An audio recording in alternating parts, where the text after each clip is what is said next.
Сидите. Ну это вот взвешивание. 20. Питание. 20. 1 kilo head box. 20 am făcut.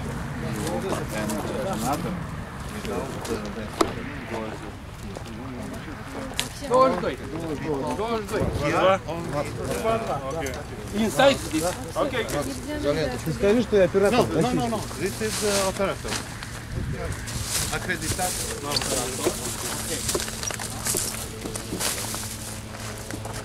Hai să agățăm mai multe. 4,5. Hai, baco. 4,5. Formele se rup, știi? De-aia mă gândesc. Bă, s-ar putea să rupă, bă. Plus. 18. Stai să te joci.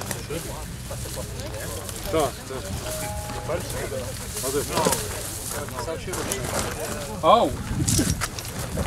Numai dă una să atârnă jos. Da.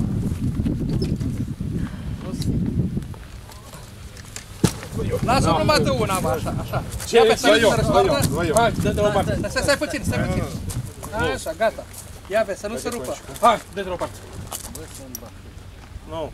30, dar nu e 30. Nu e că e mai mult de 30 și până la 30 cântărește cântarea. Ia. Nu, are mai mult.